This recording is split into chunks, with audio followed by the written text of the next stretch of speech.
The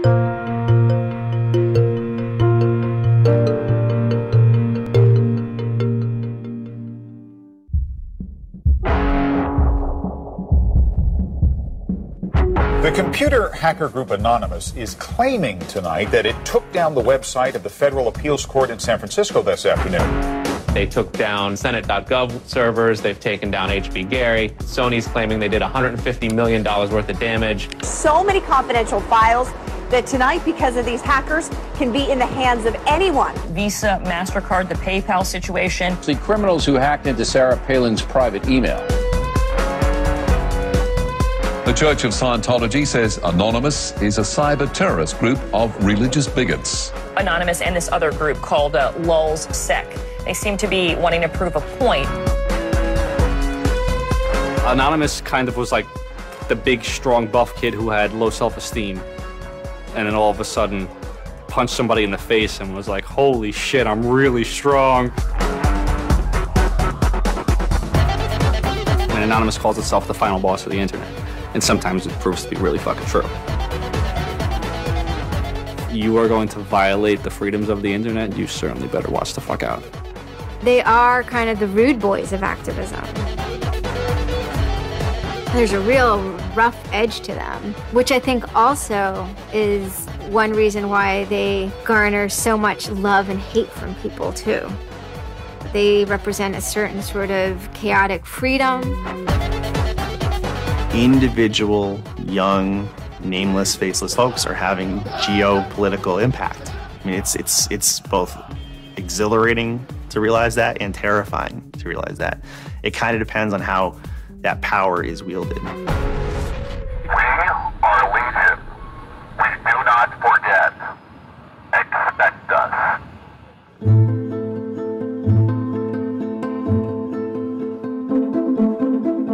We stand for freedom.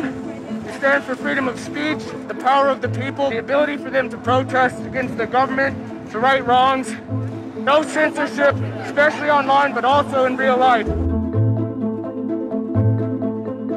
We have members throughout society and all stratas of it worldwide. Yet we have no leadership. It's one voice. It's not individual voices. That's why we don't show our faces. That's why we don't give our names. We're speaking as one, and it's a collective. Good timing. I would love to live in a country where the government fears its citizens and not the other way around. But right now, plenty of anonymous actors are in hiding because of fear of reprisals by the government. I've been called many things. There's unpatriotic. That we're just a bunch of children sitting in our parents' basement. I got called a terrorist sympathizer. We've been called kids, we've been called cyberbullies, we've been called hooligans, and you know, sometimes those words aren't entirely unfair, but this is a serious political movement. No one, in the general public really seems to get it. What they don't seem to get is that the ability for Anonymous to be everything and anything is its power. Anonymous is a series of relationships, hundreds and hundreds of people who are very active in it and who have varying skill sets and who have varying issues they want to advance and who are collaborating in different ways each day. They're a little bit like a prism or kaleidoscope. They've got many different facets and many different sides. Of course, when you spend enough time with them, you start to get a sort of feel or texture that's not just random, right? Yet it's very multifaceted, very rich, which does span from the quite lighthearted to the very, very serious. Bob Dylan had a line in a song just saying, to live outside the law, you must be honest. They might do something which isn't technically correct, maybe it's not legally correct, but they're doing it for purposes that in their minds at least are ethical. People who know what they're doing, who share an ethos, who have a commitment to exposing and humiliating the man, who have a very low tolerance of lies and what they perceive as evil on the part of overweening power structures. They share information, they share tools and techniques, and they are currently having a very good time. The hacker culture, as we know it, really sprang from one place. It was MIT, and it was specifically the people in the Model Railroad Club, the Tech Model Railroad Club. Hacking originated as humorous pranks. When the guys at MIT put a Volkswagen up on top of the dome of the building, and people woke up and saw the car up there in the morning, or they measured a bridge by the body lengths of somebody. I would say his name was Brian, and discovered the bridge over the Charles River was, 822 Brians. These are funny things. That's where hacking originated, and it migrated into engineering and computer communities. It's witty, it's pranks. I'm Chris Weissopel, former member of the Loft. We don't necessarily say hacking group because it makes it sound like we're hacking, so we used to call it a hackers think tank. Hacktivism was a term coined by a group called Cult of the Dead Cow. The Cult of the Dead Cow was really kind of sort of like a propaganda type of organization. They had a guy who was the minister of propaganda. They're kind of merry pranksters. Like everything they did was completely over the top. One of the guys there coined the term hacktivism because he saw what one of the things his group was doing, which he called hacktivism, was writing software that people in other countries could use to communicate securely, even if their government was spying on them. So the principle was it was freedom of expression. It was everyone should have access to the internet. Everyone should be able to communicate and get their message out on the internet. Even more important in countries where there was repressive regimes, that if you said something against the regime, they would come and take you away, and you weren't saying it anymore. Just like in traditional activism, it spans the full gamut from sit-ins or pickets to actually spiking trees and pouring sand in the engines of construction vehicles. I mean, there's real sabotage. The same thing does all fall under the hacktivism label. There is a spectrum. There's sometimes a strong anarchist flavor to it as well. It's resistance to authority and those who would impose groupthink and group behavior on people, which was rightly perceived to be a consequence of the digital revolution as it was used by people in power to do hacking on behalf of righteousness and to redress the grievances of the world. Lance lowered Don Quixote on his horse, nag though she was, flying at the windmills of modern life. Anonymous grew out of what's known as 4chan. And essentially this is just a website where people can upload images and you don't actually give your name. It's just sort of anonymous. When you look at 4chan, you're often surprised because it looks like a site from like 1995 or something. The idea is very simple. You post a comment and you post a picture. And you can post under your name or anonymously. And it's separated into boards about particular topics. So there's a topic on anime, there's a topic on weaponry. There's like a 4chan board for origami, and you just upload interesting pictures of origami.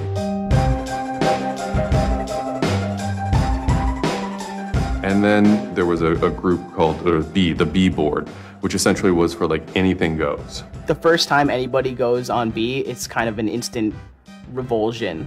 Because there's never a time that you go on there where you don't see something horrible. That instantly puts off a lot of people. The idea is post something that can never be unseen. Half of the posts on B are there specifically to make people not want to come back to B. It's what you get when people are allowed to express themselves with absolutely no restriction whatsoever. It's the kind of sum of human imagination, and people can get together and think together without any limits or parameters. It's the most vile, disgusting, and funny thing on the internet.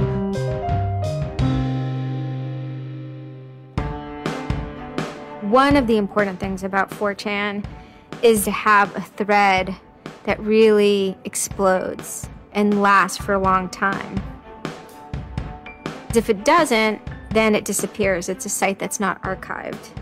So it creates conditions for anything that grabs attention at some level. And so humor and grotesqueness as a result are quite good for that. I'd rather just be referred to as anonymous, I guess, in any interviews, because I have some docs out on me. 4chan's just where I went to. I grew up on it and I lived there. That's just what I did for fun. It takes a thick skin to enjoy it. But, you know, as long as you're not offended, you'll occasionally come into something really cool or really creative on 4chan. I think the most interesting thing about it is how you can watch memes evolve. You'll see something posted one day, and then a week later it's got 50,000 derivatives of it. A meme is basically just an idea. It's kind of like a gene, but in the realm of the idea. A lot of the great internet memes that we all know and love, you know, lolcats, right? You know, little cats doing funny things, and then they have, you know, Icon has cheeseburger, right? All that stuff seems to start in this like petri dish that is 4chan b-board.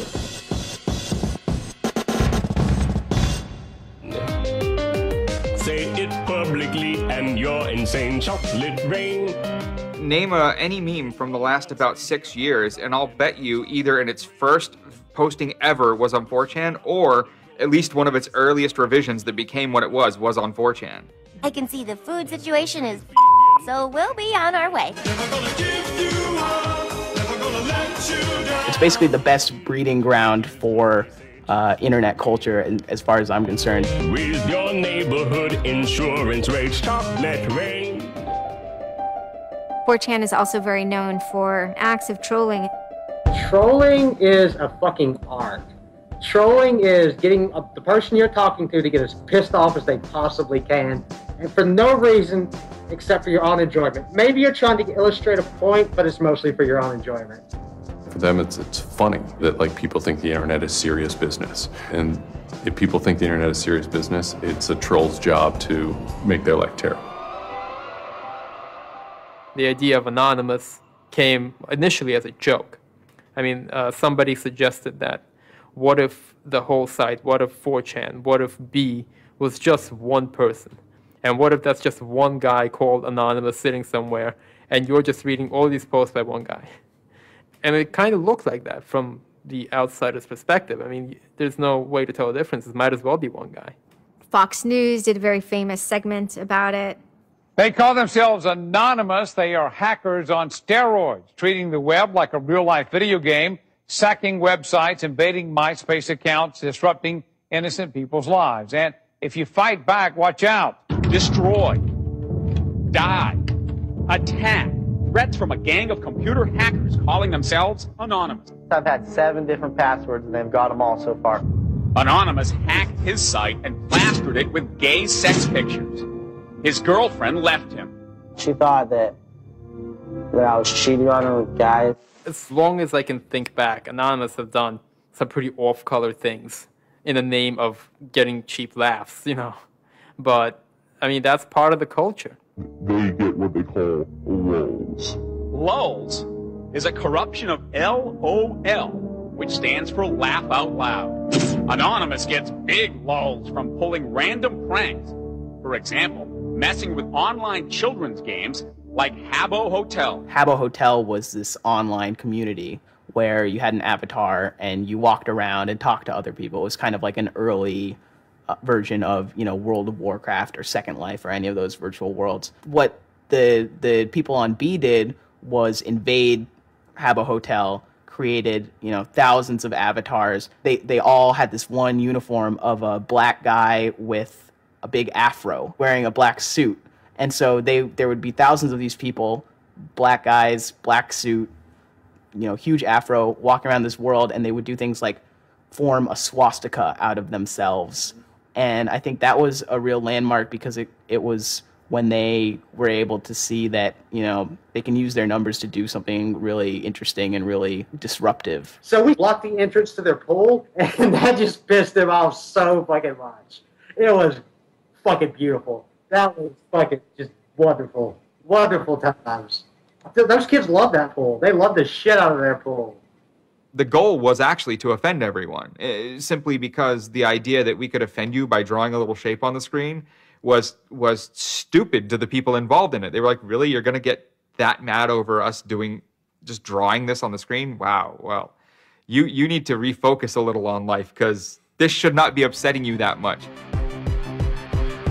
All these different organizations online, whether it's 4chan or just any website, there's typically a community aspect to it. This is where people have their social relationships. This is where their friends are. This is where they have a creative outlet. And so all those aspects are going into groups like Anonymous, where people feel like they're part of a bigger thing and they're able to express themselves within that group. There were certain words, certain phrases, certain ways people respond to things, certain images that were posted that created a pattern, and that pattern was, I guess, the origin of what is now Anonymous. It's like Freemasons with a sense of humor, in so much as they have this common symbology, and one of their chief joys, which is kind of wrapped up in power and secrecy, was the fact that they could recognize each other by referencing these symbols, referencing these phrases. Over 9,000. It's over 9,000! I lost my iPod. Mudkips, anything involving mudkips. So you have this weird sort of international culture developing with people, across the world, wherever they may be. In late 06 and, into early 07, there's a bit of a sea change where instead of just posting a bunch of content or randomly saying we're going to go over to some website and post a bunch of dirty comments against someone, it becomes a little more organized. Welcome to the Hal Turner Show. They went after a guy named Hal Turner. I am being discriminated against because I'm white. Hal Turner was a neo-Nazi who was, big online and had a podcast. I think that the 14th Amendment was not ratified properly, and I think, therefore, it is still okay to have Negroes as slaves in America. The first time I heard about Hal Turner is he was knocking somebody on 4chan. There's a million neo-Nazis out there. But he started picking on our dude, so we had to go to our dude's fucking defense, and it just so happened that he was a neo-Nazi, so that's a big reason that he's a fucking dickface. Who are you? Where are you calling from? Hola, this is Pedro. Spick, don't call. Diego. He was just a horribly racist radio personality who seemed to handle it well when you called in. Like, he could handle being berated by Anonymous. And that made it very interesting. It made it a bit of a challenge. It wasn't some guy who just either crumbled or stopped answering the phone. It was a guy who would yell back. Hal Turner wasn't the first, actual person that, Anonymous had caused trouble for, but the circumstances ended up being significant. They DDoS'd his website, stuff like that, costing him thousands of dollars, bandwidth fees. Denial of service has been around for a long, long time. The equivalent of if you, for some reason wanted to disrupt a bus service, right? You can hire 1,000 extras to all go and line up at the bus station, right, and get on the bus. And so then anyone who was really trying to get on the bus couldn't do it, right? It's as simple as that. When you stop trying to visit, website goes back up, no permanent damage. We DDoSed him, and then we kind of trolled him in real life. We sent countless pizzas to his house. We signed him up for escorts on Craigslist. We sent a bunch of pallets of industrial materials to his house, which he ultimately had to foot the bill for. And basically, we destroyed his ability to pay for his radio show, and that took him off the internet. And then they ended up getting some real hackers to help them out. This wasn't sort of pranks. They actually were able to get into Hal Turner's private servers and his mail servers and find some interesting emails that he was serving as an FBI informant, which, if you're a right-wing neo-Nazi, is not a good thing to be. And obviously him being an FBI informant and also his reaction, his sort of douchebaggy reaction to the raids, damaged his credibility within the white nationalist scene, which is a shame. Hal Turner's gone. He's been prosecuted by the feds for threatening judges.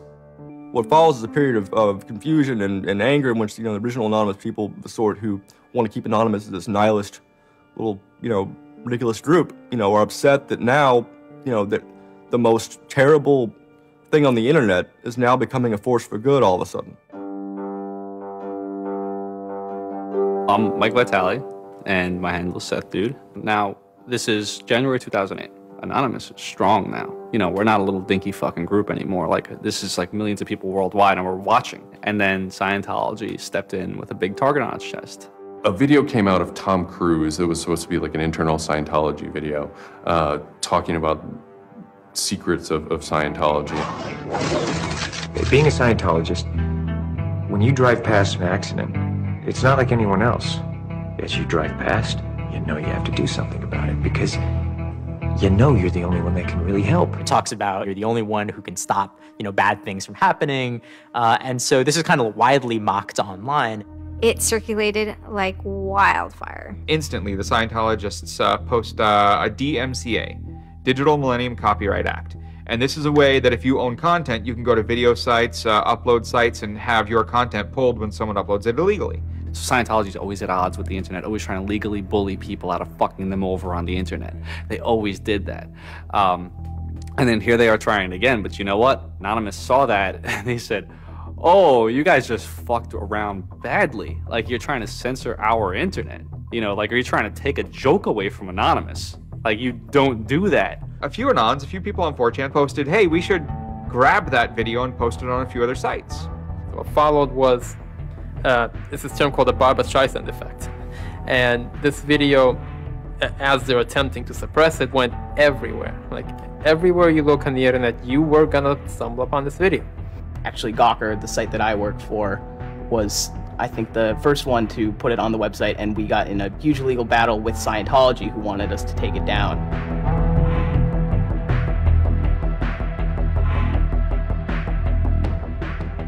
Scientology is an interesting target because in some ways it's the perfect inversion of what geeks and hackers value. At so many different levels: science fiction, intellectual property, discourses of freedom, science and technology. It's very proprietary, it's closed. And so in some ways, if you had something like a cultural inversion machine and you stuck geeks and hackers in there, you'd get something that looks a lot like Scientology. So it's quite offensive, and there's a real pleasure in attacking your perfect nemesis. And people who knew what Anonymous was to begin with were like, oh my God, Anonymous is gonna go to war with Scientology. This should be really interesting. Especially because it's two weird ass groups. I mean, I've been an Anon for a long fucking time. I know Anonymous is really strange. They're weird, and the stuff we like is weird, and it's really not mainstream at all. Now you have Scientology, also really weird. A lot of crazy shit goes down. Anybody on the outside who's seeing this is going, let's watch these two retards fight. Like, both their pants are gonna fall down, they're gonna triple, and it's gonna hurt everybody, and it's gonna be hysterical. And then that's when 4chan kind of reared into action, really reared into action. And they started to troll the Church of Scientology. And this took the form of pranking the Dianetics hotline, ordering pizzas. I go to call them on the phone and it's busy. And that's their main fucking Dianetics hotline. Their Dianetics 800 number, you can't get through because Anons have completely fucking clogged it and just probably saying stupid shit. The whole idea was just you call them just to keep them on the phone. What's an Elron? How do I Dianetics my face? They were not expecting that and they couldn't handle it. I'm Brian Mettenbrink. I had just gone to 4chan just on pure happenstance, and I saw a post about the Scientology thing, and I started looking up stuff, and I'm like, oh, this is actually for a decent cause. I think I'll, do this. Anonymous members have developed a distributed denial of service attack tool called Low Orbit Ion Cannon, which is a name taken from a computer game. Low Orbit Ion Cannon is what's called an endgame weapon in Red Alert. All you had to do was literally follow instructions, step by step. You do it, you put in the site, you see that the IP is correct, you make sure that all these settings are good, and you hit the button, and off it goes. And what it does is it tells Scientology.org, in this case, it tells them to send their website to my computer about, I think, it was 800,000 times in a weekend, and I'm pretty sure I probably took it down myself a couple of times. It felt like you were making a difference, just you yourself, and you didn't even have to leave your home, And one of the guys said, we need to make a video. We have to make a video. Hello, leaders of Scientology. We are Anonymous. When the video came out on January 21st, that was one of the first times that Anonymous, as a culture, started referring to itself as Anonymous as a movement. That video probably changed everything. We are Anonymous. We are Legion. We do not forgive. We do not forget. Expect us. It basically looked like if a computer was going to tell you that he was going to beat the shit out of you, this is what it would look like. That one video really galvanized that moment of innovation. That's exactly like with that video, internet activism, as it's known today, was born. And you just see this consensus forming that it's going to happen. So we made the code of conduct. Don't bring weapons. Dress accordingly. Cover your faces, because they will try and find out who you are and screw with your life. Rule number 17. Cover your face. This will prevent your identification from videos taken by hostiles. Scientology has a history of harassing, stalking, and just generally doing horrible things to its critics. So people needed a way to hide their identities. A lot of people had very legitimate fears. They don't want to be followed home. They don't want to be stalked. They don't want to put their families and themselves in danger. Everyone was going, well, we're going to wear a mask. What's the only fucking mask that we all already know or have a joke about? And it's the Guy Fawkes mask. You see the movie V for Vendetta, the ending scene where everyone's wearing the Guy Fawkes mask. That is very reminiscent of what Anonymous thinks Anonymous is.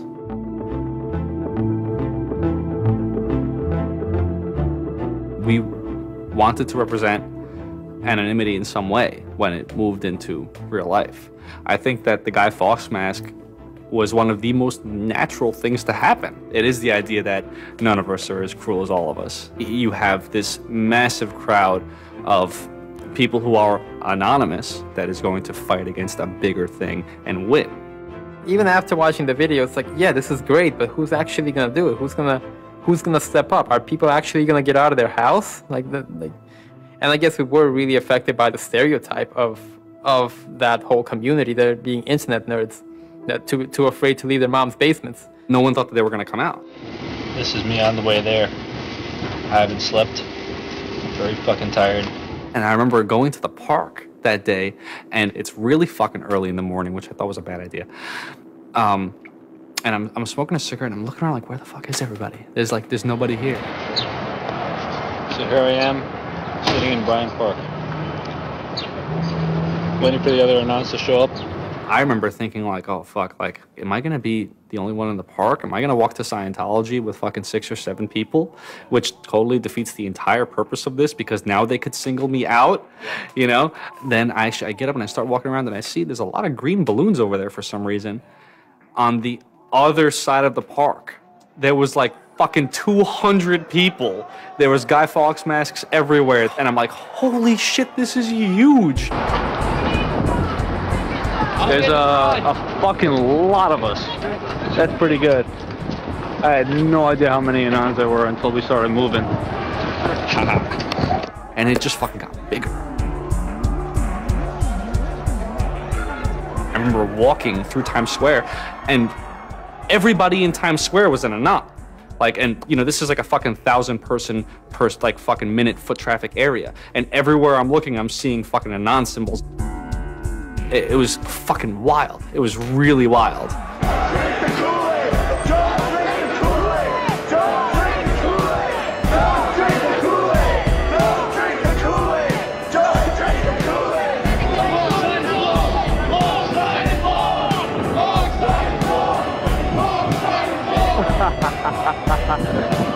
This is our fucking raid. Hell yeah! So we start getting numbers in. And Sydney. We're thinking that it's going to be 50 people. And before 10 a.m., before even time, there's already 50 people there. And there's still streams of people walking down the streets. A couple hours into it, you know, because I didn't go to bed until 1 in the morning, you know, you're looking at Sydney as, wow, there's 250 people in Sydney. The cops are estimating higher than that for their reports. What just happened? Adelaide, Perth, and Melbourne happened. And, you know, over 200 at each of them. We nearly broke 1,000 leaving Australia. Now, the next protest was Tel Aviv, which had actually gotten its first Scientology building right before this. There were Palestinians and Israelis at this protest, both holding their flags. And at one point, they actually switched flags and held up each other's flags and whatnot. It was awesome to see. I call our guy in London, Britanon, and I say, hey, what's going on there? And he's like, did you just get out of bed? I said, yeah, I haven't even turned on the computer. I just figured I'd call you. And he said, we've got 600 people, and the cops are really, really mad at me. All the major cities were having hundreds of people come out. It was massive. Clearwater had like 300 people. I don't think anyone beat out LA. I think LA had over 1,000 people. We are Legion! We are Legion! The thing that happened was something completely different, and hundreds of people from every city just swarmed the streets. It was kind of overwhelming, a little even scary, but scary in a good way. Soon, you know, we're at around the 10,000 mark, you know, and we were joking the whole time, over 9,000, you know, one of those memes. It was too surreal. It was not believable. You go by what name? We are Anonymous. It was very empowering, especially after people saw the thousands of people showing up. This was it. We owned the world at that point.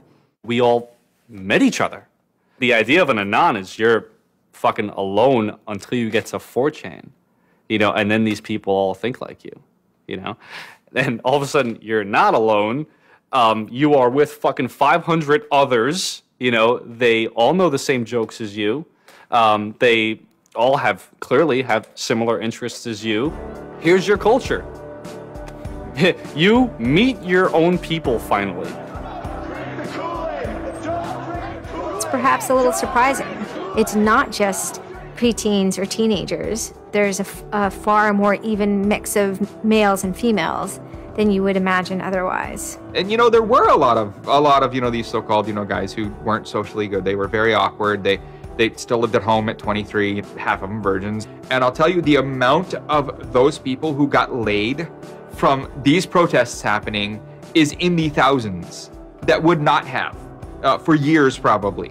That's why those protests were so important. It was a chance to finally meet other people that were previously anonymous and unknown, and hence it was the moment of the end of their anonymity. Scientology, they kind of fought back, so to speak. They posted stuff online. While claiming they are peaceful, in less than 3 weeks, anonymous members made or encouraged 8,139 harassing or threatening phone calls, 3.6 million malicious emails, 141 million hits against church websites, 10 acts of vandalism, 22 bomb threats, and 8 death threats against members and officials of the Church of Scientology. They wanted to find me. They did. They hired PIs. They started taking pictures of us, threatening to sue us. I did the whole low-orbit ion cannon stuff, and then I pretty much just went about my life after that for, I think it's 6 months, and then the FBI showed up here at my parents' house. 2 men got out of the car and took Flashed their jackets off and laid their guns on the front seat and came up to ask us if Brian was home and explained that they were the FBI and they were looking for Brian, and I've never been so scared. I did the second most damage is what Scientology said. I sent the second most out of everybody. So I got the maximum for my category, which was 1 year in prison and 1 year supervised release. I think, you know, the way I feel is for what I did was one of the most, like, lopsided punishments I've ever, like, read about or heard of. Yeah, I think it's ridiculous, especially the year supervised release where I can't touch a computer for a year. I'm not sure what that's supposed to solve except make my life difficult. So that computer behind me back there, I could go back to prison if I went over and touched it. I'm very proud of what he did. He stood up for what he believed in. I never would even dream of hurting anybody, you know. It's just not me.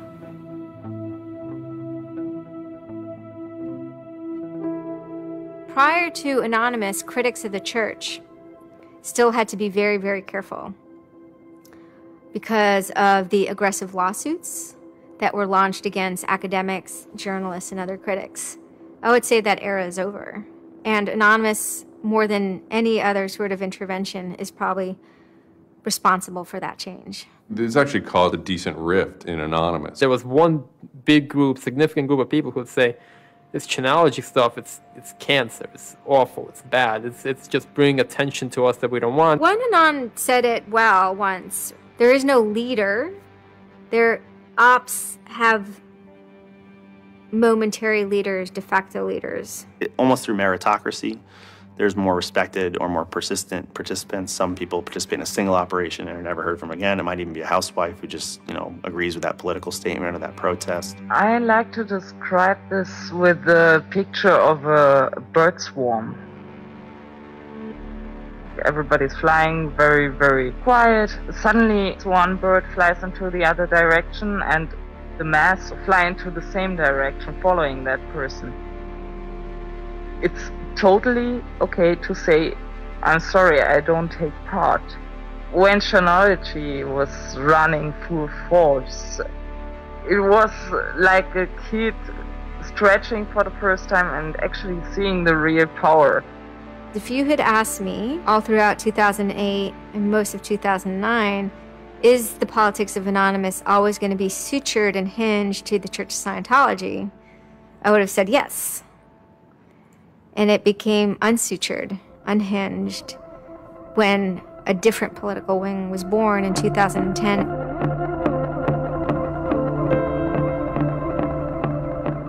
It is our task to find secret, abusive plans and expose them where they can be opposed before they're implemented. The interesting thing about someone like Assange is that he actually also sprang from a hacker culture. It's a mentality of spreading information. Julian was Mendax. He was the greatest hacker that ever walked the face of the earth when I was a kid. I mean, they rumored he could move satellites around in space by hacking into NASA. Maybe it never happened, but it was a myth that kept young kids like me wanting to plug a computer into a modem and see if I can move some satellites around.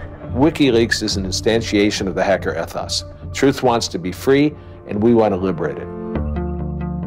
WikiLeaks released a huge trove of diplomatic cables. There was a lot of controversy from every quarter of society.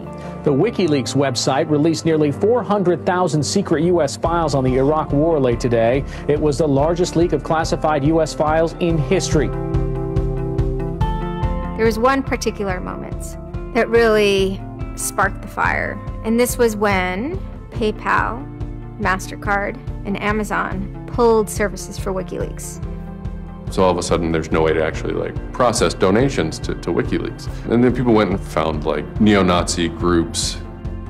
Visa and MasterCard were perfectly fine with you being able to PayPal being able to make donations to them. But WikiLeaks, no. I think WikiLeaks is doing a good thing. It's just a total hypocrisy. They got their little fucking banking mafia to fuck, WikiLeaks over. People were incredibly angry. There was a real sense of rage. Anonymous DOSed PayPal. They were pissed. The numbers of participants were massive.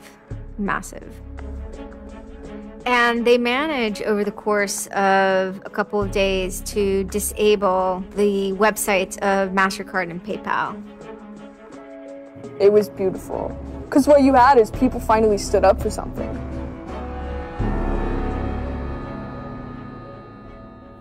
My name's Pete Fine. You can call me an internaut or a hacktivist. Telecomics is an ad hoc cluster of volunteer net activists who have spent much of the last year trying to keep the internet running in the Middle East. In kind of the lead up to the Egyptian revolution, we would tweet on people's behalf. We would get people from Egypt who were unable to access Twitter on their own on our IRC network, and we would take reports from them and tweet them out using our account to kind of help them get the word out about what they were experiencing. Some of this shit is personal. And one of the things about the movement as a whole, when Egypt rolled around, is that Egypt broke us emotionally. Watching in real time with live feeds that we helped set up, Egyptians get massacred with machine guns. It was different, and I have never in cyber activism wept before. It's never bothered me like that. It's never been able to touch me the way Egypt touched me. And then January 27th, January 28th rolls around, and the Egyptian government starts shutting down the internet. I mean, just for the whole country. The whole country. There's this fantastic traffic graph that you can see the traffic coming out of Egypt, and it looks like, you know, like this, and it goes like that. Just totally stops. And we were just shocked. I mean, we were just like, what the fuck? Like, what the fuck? To think that a country would completely cut itself off as much as it was able to from the outside world was pretty unthinkable. You know, we know bad things go on in the dark places. That's the kind of thing that could start riots. I think when Mubarak did what he did, I think it really upset people here as well as in the Middle East. I put myself in their place, and I found myself in a desert of nothingness because he just wiped out everything that my world incorporated. That just showed me and everybody else that the same thing can happen at any time, at anywhere, in any government. Anonymous and the people on the internet stood up and said, go fuck yourself. You want to shut down their internet? Fine. The people on the internet will show them how to turn it back on. A lot of my friends helped with encryption, helped people on the ground in those countries validate SSL keys and certificates, and really showed them how to subvert their government and become free. And then Telecomics started to tweet connections to the internet, dial-up connections. In Egypt, the care package we put together included some kind of our comms information, the ham radio and dial modem details. In total, we helped coordinate and run about 500 dial-up modem lines. We also Googled up treatments for tear gas and other kind of basic medical treatment and found folks who could translate that into Arabic. Sort of put this together in a nice one-page PDF and fax, and off it goes. President Hosni Mubarak has decided to step down from the office of President of the Republic.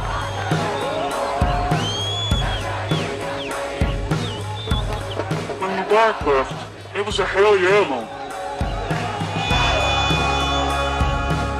People can rise up, people can make a change. And I think for a lot of people in America, it was the first time they had seen people rise up and take down their government and say, we're sick of this shit. We're sick of the oppression. We're sick of living as slaves to your power. We had Egyptians come thank us as we're doing this stuff, and I said to them, like, look, you guys just get our back if stuff goes down here. It's a revolution that was facilitated by the internet, by Facebook and by Twitter. Not caused by it. I mean, 50 years of dictatorship has caused the Arab Spring. But the internet has certainly been helping. Although it was awesome and it was one part we were fighting for me it was quite clear that it's not the end of the story. That it's not suddenly changing into rainbows and 9 cats or whatever, but that we now have to watch even more. Suddenly on February 5th, Financial Times article comes out that we all see. And it's quoting this guy named Aaron Barr, who's the CEO of HP Gary Federal, which is an intelligence contractor. And Aaron Barr is telling his Financial Times journalist, Joseph Min, that he's been secretly monitoring the AnonOps server where all this is going on, and has done so for several weeks, and using his own custom brand of information operations techniques, has managed to identify the alleged leadership of Anonymous, including 25, quote, lieutenants, unquote, some sort. We have to see this document. Everyone wants to know. We don't need to destroy him. We don't need to destroy his company. So they get it. It was unbelievably easy to get into that network. Now, to put that in hacker terms, Anonymous is a hornet's nest. And Barr said, I'm going to stick my penis in that thing. The HB Gary hack brought about 70,000 emails. Probably the most important ones had to do with a proposal that HB Gary had already formulated. It was packaged up as a nice PowerPoint presentation. Kind of act as privatized agent provocateurs, where they were going to discredit WikiLeaks. HB Gary was proposing submitting fake documents to WikiLeaks, and then when discovered as fake, the error could be called out and it would discredit WikiLeaks. Right. So there's a lot of like specifics that I can't talk about. So let me try to answer that though in a general sense. Well, first of all, it's probably no surprise to anybody. I'm not a big fan of WikiLeaks. I think that the broad purpose of trying to get as much information, proprietary or classified information for the government, expose that, is an extremely destructive and dangerous purpose. The proposals involve conducting information war on WikiLeaks and its supporters, creating dissension within WikiLeaks, DDoS attacks. You also wanted to launch cyber attacks on WikiLeaks infrastructure to get information on document submitters. Well, one thing I guess I want to make sure is clear is, you know, none of those activities had actually occurred. You know, in business, there's, you know, when you start proposing or thinking about an idea, there's a brainstorming phase. And somebody says, well, what if, you know, what could we do? What's theoretically possible? Well, still, this was an idea. This was proposed. This was something that you thought about. Right. They also wanted to go on a campaign kind of targeting Glenn Greenwald, who's a reporter for Salon, who's an outspoken kind of critic of the government and supporter of WikiLeaks. It seems like you're trying to attack a journalist here. Yeah, and I don't want to talk too much more about Glenn Greenwald, but other than, you know, what I previously said is, you know, there was never an intent to attack journalists, not on my part. You know, nor I guess I should say I should generalize that and to say that, you know, I would never just outwardly attack a journalist, other than if I felt that there was a journalist in my mind that was acting unethically. That, you know, that's a fair game for having a public discussion about. They were walking a very fine ethical line at points, and in many cases, the mass opinion is, no, they stepped well past it. I will not support broad theft of information released to the public, because that's nothing but destructive. If somebody has information that's been stolen from them, and you know, whether or not, you know, WikiLeaks encouraged the theft of that, or whether or not it was just put in their lap, still they're threatening to release the information that is the private property of another organization. So your choices are to just allow that to happen, or to try to stop it. How offensive is too offensive? You know, we've certainly seen a lot of strategy coming out of governments across the world now saying, you know, publicly admitting that they need to develop better offensive strategies in cybersecurity, because defense as a whole, it isn't enough. It never is enough. In the court of public opinion, that took H.B. Gary quickly from being a perceived victim to being a perceived villain themselves. It was becoming harder and harder to distinguish the good guys from the bad guys. And then, kind of seemingly out of the blue, there was something by the name Lulzsec that sailed into the seas. Lulzsec, it's sort of a group, mostly from Anonymous, who, large part of the same people who hacked H.B. Gary. And they decided to form this little group and just carry on operations sort of outside of the purview of Anonymous for a while. They hacked whatever they wanted, they released whatever they wanted. It's almost like they had no rules. They just said, this is what we're going to do. We're going to stir up the cart. We're going to make some trouble. We're going to make some waves. And they did. The majority of time, the majority of Anons are not doing anything particularly illegal. When they are, a huge number of them try to do that in a very specific political context. For those people, what Lulzsec was doing, they were funny, but they were attacking random targets. They were breaking the quasi-rules by attacking media. PBS's Frontline runs a documentary mainly focused on Bradley Manning, the alleged leaker to WikiLeaks. And a lot of Bradley Manning supporters didn't like it. They hacked a website putting a story that Tupac and Biggie had kind of escaped the world of celebrity fame and attention and retired quietly and discreetly in New Zealand.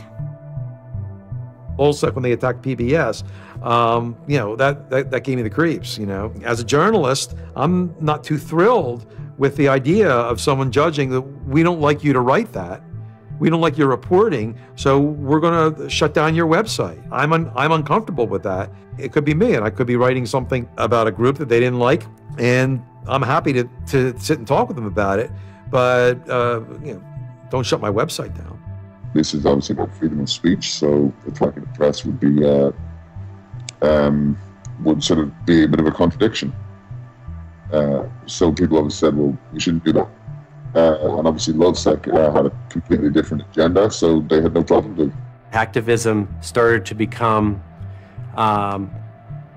sort of, I would say, almost more nasty, using, sort of more no-holds-barred kind of attacks, sort of more vicious attacks. They sort of saw themselves as going out there, breaking into like anything, everything, governments, corporations, police departments, largely for the same reasons Anonymous would. They went after Arizona for immigration policy, 50-day run, causing mayhem, havoc, and then ended it. The computer hacking group, Lulz Security, has announced its disbanding, saying it had achieved its mission to disrupt government and corporate organizations for fun. I call this whole thing the rise of the chaotic actor. And chaotic could be chaotic good, neutral, or evil. If you go back to the old Dungeons & Dragons charts. And some people see Anon-Ops initially, let's stick with Anonymous, as chaotic good. They saw Operation Payback, or they saw attacking Scientology, and they say that's good. It's like Robin Hood, right? Chaotic good. Outside the system, but doing something good. Other people saw Anon as chaotic evil, like the Joker. They just want to see the world burn and doing potentially irreparable damage. And the truth is, yes, it's the entire column of chaotic. I'm actually a little less concerned about some of the things LulzSec's done and more concerned about the next generation of LulzSec, the next turn of the crank of who takes it further or is more aggressive. Whoever fights monsters, should see to it they don't themselves become one. Really, as powerful as they seem to be, LulzSec and Anonymous are really small potatoes compared to the bigger operations that are going on that we don't hear about, maybe operations funded by government. 16 people were arrested today, but dozens of FBI agents targeted alleged members of the loose-knit hacking group. Armed with search warrants, agents hit 6 homes in New York, along with locations across the country. The people arrested yesterday were suspected of attacking PayPal's website after the company shut off payments to WikiLeaks. Defenders of the hackers say they're merely engaged in civil protest, but FBI officials worry the disruptive cyber attacks could move in a more dangerous direction. So the FBI shows up at 6 in the morning, and it was really obnoxious. And I remember being frustrated and angry because there was nothing that I had done that would have justified an FBI search warrant. They came and guns blazing and all this other good stuff, busted down the door. I immediately just dropped down to the floor, 180, didn't want nothing. I wasn't trying to fight nobody. Even if you accept what the government is saying is true, what is important is that people are participating in the process. It is very much the process. It is sitting in an encounter in Selma, Alabama. 500 Freedom Riders refusing to allow people to go and sit in at a segregated lunch counter. They write books about that stuff. It is demonstrating at a street corner saying no to a war. It's just a different, it's just a different vehicle. It's the same result. There's always going to be legal consequence when you decide to break the law. That comes with the territory. And it would be naive not to expect that. The question is whether the punishment will be proportional to the crime.